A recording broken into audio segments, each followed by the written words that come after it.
नमस्कार दोस्तों, मेरा नाम रोशन सिंह है और मैं स्वागत करता हूं आप सभी का मेरी ट्रेनिंग वीडियोस में।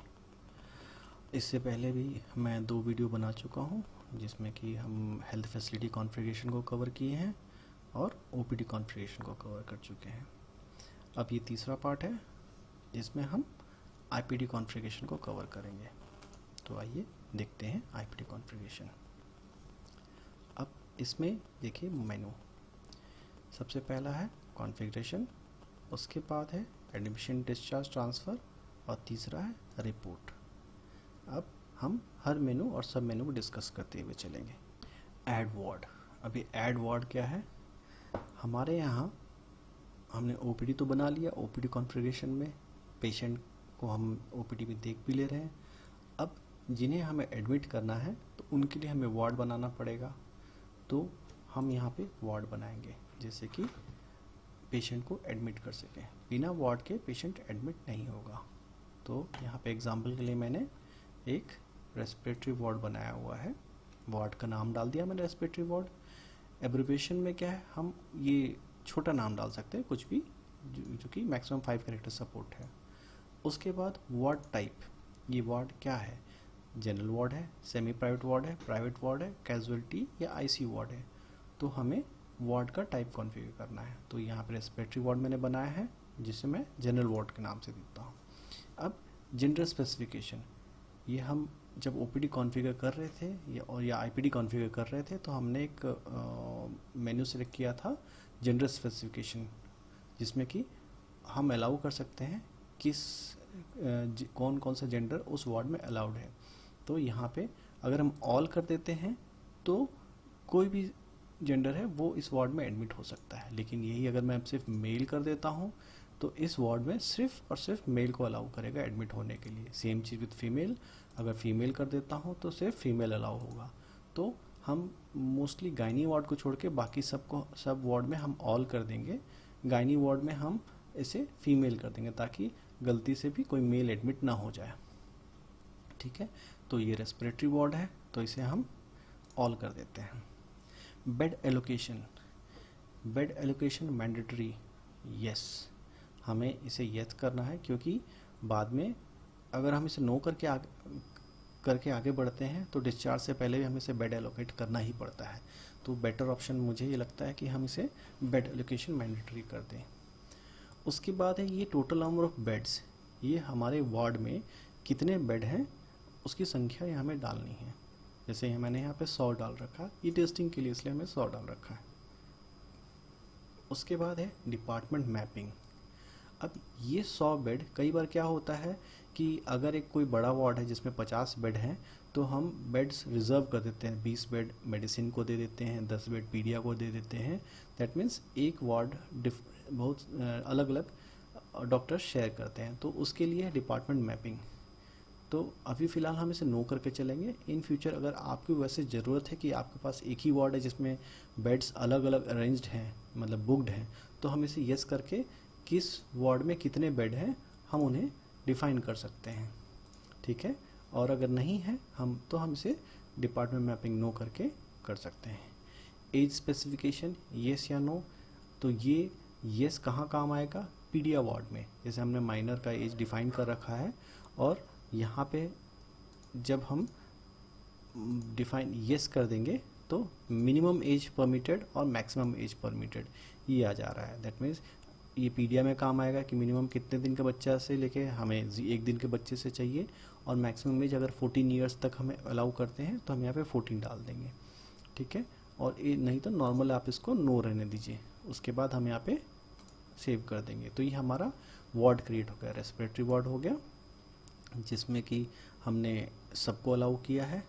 इसमें 100 बेड है और ये बेड जनरल टाइप है। ठीक है, और इसमें मैपिंग बेड मैंडेटरी जो है यस है। ठीक है, तो हमारा ये वार्ड ऐड हो गया। ठीक है, अब बेड मैपिंग, इसकी फ़िलहाल तो ज़रूरत नहीं है लेकिन मैं इसे समझा देता हूँ। ये हमारा रेस्पिरेटरी वार्ड है। अब कई बार क्या होता है कि जैसे हमने बताया कि बेड्स जो हैं डॉक्टर के साथ शेयर होते हैं। जैसे 10 बेड पीडिया को दे दिया गया है, 10 बेड गायनी के को दे दिया गया है या फिर 10 बेड मेडिसिन को दे दिया गया आउट ऑफ 100 बेड्स, तो सेम चीज़ यहाँ पे है। जैसे कि हमने रेस्पिरेटरी वार्ड सेलेक्ट किया, अब इस वार्ड में जितने यहाँ पे ऐड मैपिंग, अब हमने 100 दिया था तो ये हमारे पास 100 बेड्स आ गए हैं, राइट। तो हम यहाँ पे अगर मैपिंग करना है तो हमने 1 2 3 4 5 1 से लेके 5 बेड्स हम जिस डॉक्टर को मैप कर दिए, ये हो गया उनके लिए। उसके बाद हम यहाँ पे देखिए 1 से 5 आ गया, ठीक है। हम फिर अब नए अगर डॉक्टर को करना है तो हम दूसरे डॉक्टर को बेड मैप कर दिए। इसकी फ़िलहाल तो मुझे ज़रूरत नहीं लगती है, सॉरी। देखिए बेड मैपिंग कर रहा हूँ तो ये पहले दिखा रहा है 20 21 23, राइट। अब ये किसी दूसरे डॉक्टर को हम मैप कर देते हैं, राइट। अब हम इसे सेव कर देते हैं। तो ये देखिए ये बेड नंबर 1 से लेके ये इन डॉक्टर को अलॉट हुआ है और बेड नंबर ये इनको अलॉट हुआ है। तो फिलहाल अभी एज़ पर रियल सिनेरियो अभी नहीं लगता कि हमें इसकी ज़रूरत है, लेकिन इन फ्यूचर ज़रूरत पड़ेगी तो हम इसे कॉन्फ़िगर कर लेंगे। तो राइट नाउ हमें सिर्फ क्या करना है, वार्ड कलेक्ट करना, हर वार्ड को वार्ड का नाम देना है, एब्रिविएशन देना है, उस वार्ड का टाइप है कि जनरल वार्ड है, प्राइवेट वार्ड है, कैजुअलिटी है, आईसीयू है, जेंडर स्पेसिफिक कॉन्फ़िगरेशन उसको करना है, बेड एडुकेशन मैंडेटरी यस रखना है, उस वार्ड में कितने बेड्स हैं उसको कंपल्सरी यहाँ पे एंट्री करना है, डिपार्टमेंट मैपिंग को इसको यस रहेगा, और वो ये जो 100 बेड है ये किस डिपार्टमेंट को मैप हो रहे हैं उसको करना है और सेव करना है। तो इससे हमारा आईपीडी कॉन्फ़िग जो मेन्यू है ये कंप्लीट हो जाता है।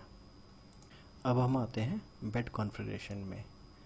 बेड कॉन्फ़िगरेशन में क्लिक किया, हम वार्ड सेलेक्ट करते हैं, सर्च करते हैं। अब इस रेस्पिरेटरी वार्ड में हमने 100 बेड बनाया था, तो ये देखिए हमारे पास 100 बेड दिखा रहा है। अब इस बेड में हमने देखिए ये दिखा रहा है स्टेटस वेकेंट बेड टाइप, हमने इसको अभी फ़िलहाल बेड टाइप अपडेट नहीं किया है, हम इसे अपडेट करना है। कितने ऑक्सीजन बेड है, कितने नॉन ऑक्सीजन बेड है, आइसोलेशन है और कितने वेंटिलेटर है, ये हम आराम से धीरे धीरे कर सकते हैं। हर वार्ड में हर बेड को डिफ़ाइन कर सकते हैं। ये किस डॉक्टर का मैप है ये भी यहाँ डिफ़ाइन है, और यहाँ से हम इसको डिलीट भी कर सकते हैं। तो यहाँ जैसे हम देखते हैं रेस्पिरेटरी वार्ड 1 ये स्टेटस वेकेंट है। कई बार क्या होता है, हमने वार्ड तो बना दिया, फॉर एग्जांपल हमने 30 बेड दे दिए और अभी पता चलता है कि 5 बेड टूटे हैं या ख़राब हैं, तो हम उसे एडिट में जा सकते हैं। बेड स्टेटस में देखिए यहाँ पे हम इसे हाउसकीपिंग या अंडर रिपेयर कर सकते हैं। बेड टाइप जो था, जो भी ऑक्सीनेटर हम अपडेट कर दिए, तो अब ये पोजीशन देखेंगे वेकेंट से अंडर रिपेयर में हो गया है। वैसे ही हमें अगर कुछ बेड को रिज़र्व रखना है स्पेशल पर्पस के लिए, तो हम यहाँ पे एडिट में गए, बेड को ब्लॉक कर दिए, बेड टाइप जो भी है हम उसे करके अपडेट कर लिए। तो यहाँ पे देखिए ब्लॉक्ड आ गया। तो बेड कॉन्फ़िगरेशन मेन्यू का क्या काम है, हमारे यहाँ जितने बेड हैं उसको हम कॉन्फ़िगर करना है कि कितने कौन कौन से बेड पे ऑक्सीजन है, कौन से नहीं है, ये हम इस पे बेड कॉन्फ़िगरेशन कम कर सकते हैं। ये कंपलसरी नहीं है, हम इसके बिना भी आगे बढ़ सकते हैं। लेकिन आईपी कॉन्फ़िग जो था वो कंपलसरी था। अब हमारा बेड कॉन्फ़िगरेशन कंप्लीट हो जाता है। इसके बाद ये जनरल कॉन्फ़िगरेशन, यहाँ पे लिखा हुआ है is bed allocation mandatory at the time of admission, हमें इसे यस ही रखना है। उसके बाद डिस्चार्ज वेरिफिकेशन मोड, इसे हमें ऑनलाइन रखना है और इसे सेव करना है। इसके बाद है nurse station creation. Nurse station creation ये आपके ऊपर है कि कंपलसरी है या नहीं है।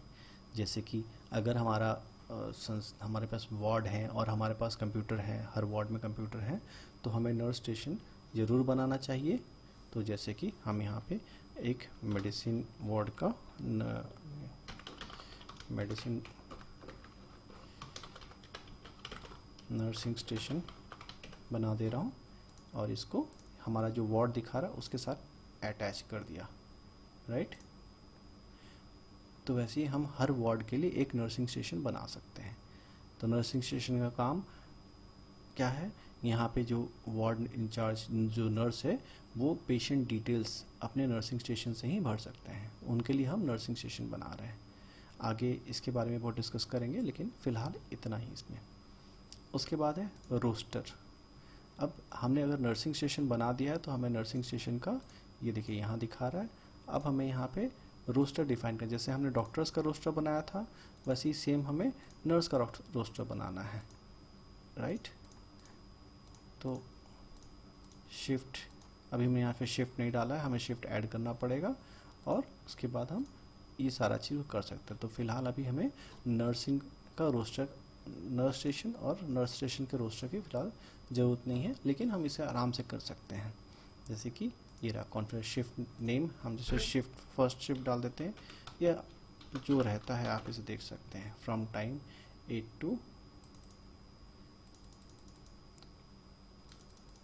8 से 2, राइट। ओके,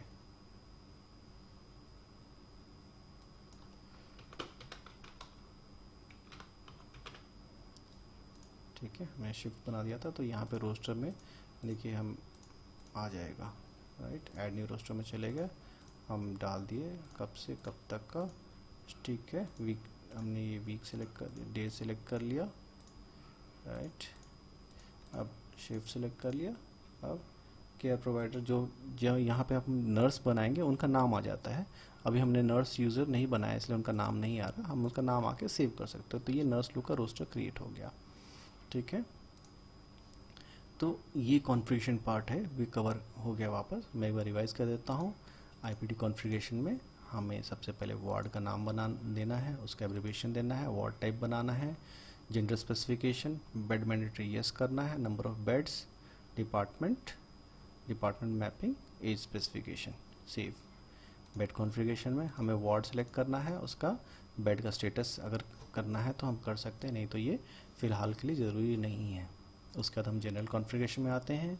ये बेड एलोकेशन मैंडेटरी यस रहेगा और डिस्चार्ज वेरिफिकेशन मोड फ़िलहाल के लिए ऑनलाइन रहेगा। नर्स स्टेशन क्रिएशन की फ़िलहाल ज़रूरत नहीं है, ये नर्सिंग रोस्टर का है और नर्स शिफ्ट, तो इसकी ज़रूरत नहीं है। इसी के साथ ये कॉन्फ़िगर पार्ट हो गया। हमारा आईपीडी कॉन्फ़िगरेशन पार्ट हमने कंप्लीट कर लिया है। अब हमें जो है वो एडमिट पेशेंट पार्ट है, राइट। इसमें कोई कॉन्फ़िगरेशन नहीं है, तो हम एक रियल टाइम सिनेरियो देखेंगे, पेशेंट को एडमिट करेंगे, उसके बाद हम पेशेंट पहले ओपीडी बनाएंगे, ओपीडी बनाने के बाद हम उसे एडमिट करके डिस्चार्ज करके देखेंगे, ठीक है। तो इस पार्ट में कोई कॉन्फ़िगरेशन नहीं है, मेनू को हम जब यूज़ करेंगे तो उस समय समझते चलेंगे। उसके बाद रिपोर्ट्स है, जब हमने कॉन्फ़िगर कर लिया पेशेंट को एडमिट कर रहे हैं या डिस्चार्ज कर रहे हैं, तो ये रिपोर्ट सारे उसके हिसाब से, admission, discharge, death, disease wise, IPD visit, तो ये हम जब डेटा डालेंगे, दैट मीन्स पेशेंट को एडमिट करेंगे, डिस्चार्ज करेंगे, उसके बाद हम यहाँ पे रिपोर्ट को भी देखेंगे। तो इसके साथ ही हमारा जो ये है आईपीडी मॉड्यूल है, ये हम कवर कर रहे हैं, कंप्लीट कर रहे हैं। अब हम रियल टाइम सिनेरियो में जाएंगे, उसके बाद देखते हैं कि पेशेंट का ओपीडी कैसे कटता है, आईपीडी कैसे कटता है, ठीक है। इस वीडियो में मैं कोशिश किया हूँ कि मुझे जितनी जानकारी है मैं उसे अच्छी तरह से आपको समझा सकूँ और बता सकूँ। अगर इसमें कुछ गलतियाँ हैं तो उसके लिए मैं माफ़ी चाहता हूँ। मैं अपने नॉलेज को और अपडेट करके आगे आपको जो भी करेक्शन होगा उसे बताऊँगा। Thank you very much.